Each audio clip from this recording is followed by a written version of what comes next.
This is educational commentary and not medical advice.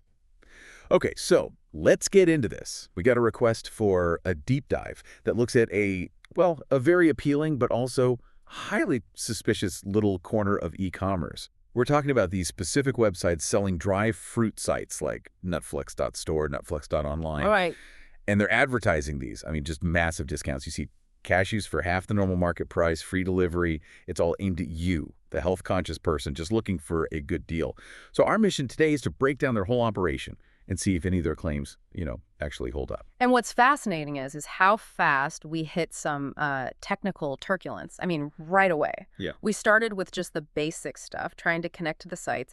The .online domain, for example, it just failed instantly. Failed how? We got SSL certificate errors. The server was completely unreachable. I mean, that's a huge technical red flag for any business that's supposedly shipping a high volume of anything. Okay, but the other one worked, the store site. It did. But that one gave us something much stranger. Right there on the homepage, in the site's own description, it said, Dry Fruits e-commerce clone. Wait, a clone? You're kidding. Not at all. So they build this entire website and then just leave the developer's placeholder text in there. This is a copy. It seems so. It's either incredibly lazy or, I don't know, almost audacious in a way. So what does that one-word clone tell us about their business model? It tells us they have zero real investment in the platform itself.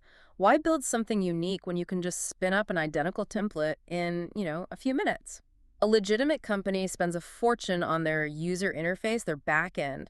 The word clone points directly to a high turnover, low effort, very transient kind of operation. And that's where it gets really interesting, because when we looked past that weird label, we found all the classic signs of a non-standard operation. You found brand new domain registrations, right? And they were using all those privacy protection services to hide who actually owns the site. Precisely. And the infrastructure's all over the place. The servers are in these totally unexpected locations, nowhere near the claimed market or, where you think the cashews are coming from. And if you connect that to the bigger picture, this structure is identical to other documented operations we've seen, like Nutri.in.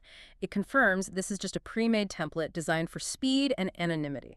So we got this back end that's clearly built for evasion. But what happens on the front end? What do you, the customer, actually experience when you see that great deal and click Buy Now? Well, that's where the intent becomes really clear. The fulfillment side of things is, well, it's non-existent. Nothing ever shows up. Nothing. Users consistently report that orders just fail to arrive. The tracking numbers they give you are either fake or lead to a dead end. And if you try to contact customer service, the emails bounce, the phone numbers don't work. Every single channel is just a facade. It points to a systemic, deliberate pattern of non-delivery. So, what does this all mean then? If we put together the technical problems, the clone label, and the fact that no one gets their order, it becomes pretty clear this setup isn't built to ship dry fruits, is it? It seems like it's designed for one thing, to process your payment and collect your data. That's it. The cashews are just the bait, strategic bait to entice people who are looking for a healthy bargain. The real profit isn't from the nut sale. So what are they harvesting? Everything you enter at checkout. Your name, your address, your phone number, and crucially, your credit card details. This fits perfectly with what we see in larger data harvesting schemes. And a key finding from the user reports is that people weren't just out, say, $20 for the cashews.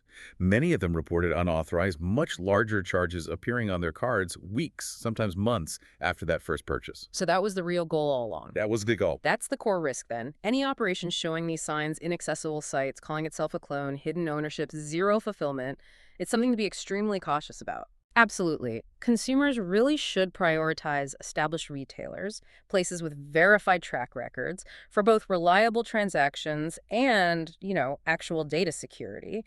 Every irregularity is a warning sign. Right. The hidden servers, the fake tracking. Yeah. It all tells you the main goal is getting access to your financial data, not fulfilling a small order. Yeah. Which, given how many of these identical sites are popping up, it raises a really important question for you to think about. Yeah. What role do the payment processing companies play in all this? What's their responsibility to verify that the e-commerce sites they support can actually ship a product in the first place?